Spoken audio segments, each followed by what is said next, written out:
Salut à tous, c'est Clovis. Aujourd'hui dans cette vidéo, je vous propose une méthode alternative pour pointer des objets dans le ciel avec votre instrument. Utilisez un laser.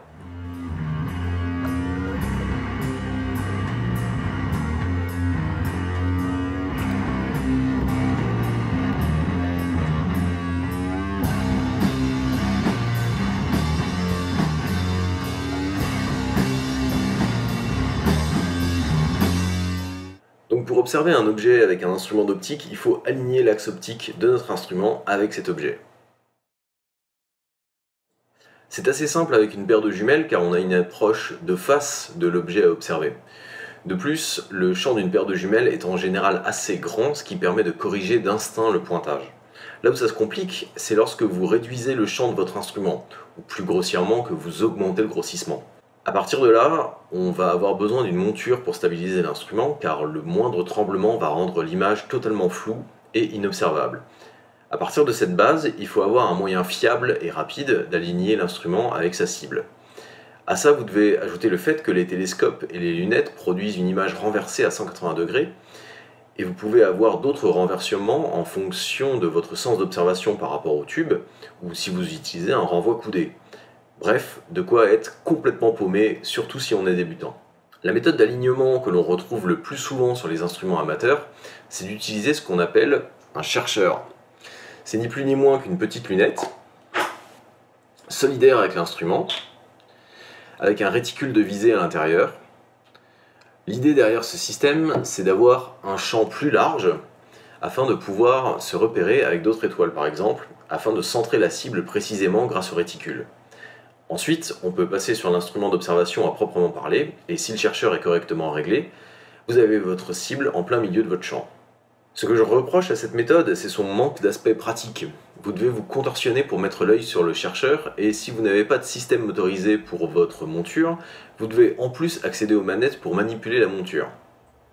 Il y a bien sûr d'autres solutions, comme les points rouges ou les Telrad, mais ils ne résolvent pas le problème de gymnastique et ils sont très chers. Si vous avez déjà participé à une nuit des étoiles ou que vous faites partie d'un club d'astronomie, vous êtes sans doute familier avec ce genre d'objet. C'est un pointeur laser, j'ai trouvé celui-ci sur eBay pour une somme dérisoire. Il fonctionne avec une batterie 18650. D'après le fabricant, il fait 1 mW et il émet un rayonnement de couleur verte d'une longueur d'onde de 532 nanomètres. C'est un outil pédagogique très pratique lorsque vous souhaitez faire découvrir les constellations ou indiquer un endroit précisément dans le ciel. Le laser va vous tracer une ligne verte qui semble aller jusqu'à l'étoile, donc beaucoup moins ambigu que pointer du doigt dans le noir. Pour l'installer sur le télescope, j'ai dessiné un support imprimé en 3D qui se fixe sur la queue d'aronde prévue pour le chercheur. De la même manière qu'avec un chercheur, il faudra procéder à une petite collimation en se servant d'un point fixe. Le support que j'ai dessiné utilise 6 vis M5 par 16 pour le réglage. Le filetage est directement imprimé en 3D, donc pas de taraudage à réaliser dans le plastique. Cette pièce est dispo sur mon profil Thingiverse, mais vous pouvez trouver des supports en alu sur divers sites marchands.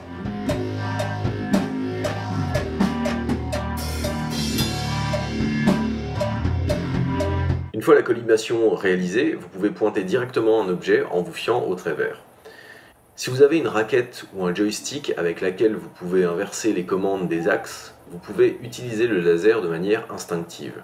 Une poussée vers le haut pour viser au-dessus, et lorsque vous regardez dans le télescope, où l'image est retournée à 180 degrés, il vous suffit d'inverser les commandes des deux axes pour garder cette logique en naviguant dans votre champ. Les avantages de cette méthode, comme je viens de l'expliquer, c'est beaucoup plus instinctif avec une raquette de commande, et même sans, c'est beaucoup plus pratique.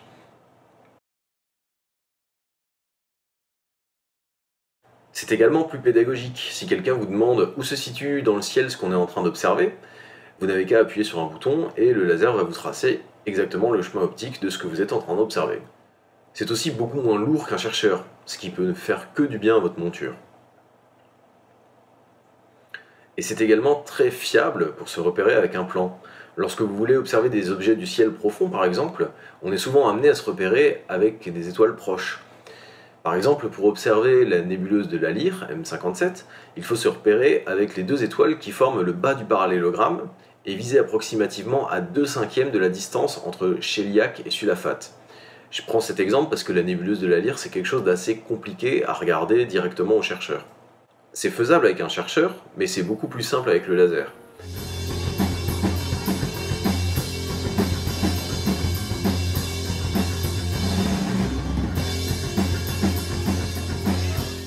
Au niveau des désavantages de cette méthode, c'est qu'il y a un petit risque à maîtriser.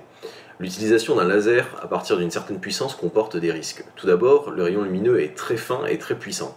L'étiquette stipule qu'il s'agit d'un laser de classe 3 et qu'il faut éviter le contact direct avec les yeux. Mais la projection du laser, même sur une surface peu réfléchissante, est très éblouissante.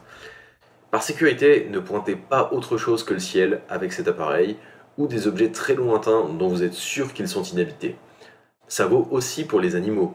Si vous voulez un jouet pour votre chat, un petit laser rouge sera largement suffisant. D'autant plus que ces lasers bon marché semblent émettre hors du spectre optique, à des niveaux parfois dangereux. Je vous invite à regarder la vidéo que je vous mets en lien qui démontre ce point. En connaissance de cause, j'ai acheté un petit filtre bloquant les ultraviolets et les infrarouges que j'ai installé entre deux joints toriques et que j'ai collé à la résine. Ces lasers coûtent moins de 10 $ sur eBay, donc concernant mes yeux, je préfère pêcher par excès de prudence. Maintenant que vous avez conscience des risques pour vous et vos proches, il convient aussi de rappeler qu'il faut protéger les gens qui naviguent dans le ciel. C'est pour cette raison qu'il est interdit de pointer ces lasers en direction des avions. Pour ce qui est des objets en orbite, la distance est suffisante pour pouvoir les pointer sans risque pour les astronautes, comme l'a démontré Scott Manley dans la vidéo que je vous mets également en lien. Et enfin, une dernière précaution, si vous vous rendez dans un endroit dépourvu de pollution lumineuse, évitez d'en ramener. Il y a certains lieux qui sont assez prisés des astronomes amateurs, donc si vous êtes à proximité d'autres observateurs, n'hésitez pas à leur demander si vous risquez de les déranger avec le laser, donc au cas où, gardez votre chercheur sous la main. Bien sûr, si vous êtes seul ou sur votre terrasse ou dans votre jardin, pas de problème, et vous pourrez donner un air cool et futuriste à votre installation. Concernant la précision de ce laser, j'ai grossièrement mesuré le diamètre du point de mon laser avec son filtre installé sur un mur à une distance de 9 mètres.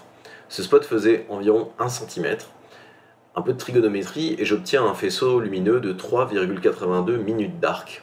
Comme je vous disais, c'est particulièrement précis.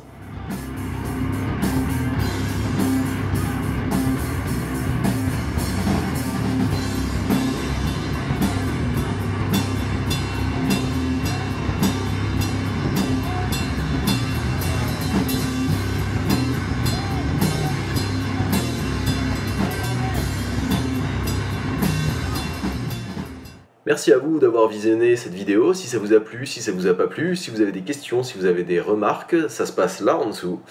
Et à la prochaine, et bon ciel. Les prises écran sont réalisées sur l'appli Stellarium, un logiciel libre où vous pouvez simuler le champ apparent de votre instrument. Ce champ est bien sûr fonction des caractéristiques de votre instrument et de vos oculaires que vous pouvez intégralement configurer dans Stellarium.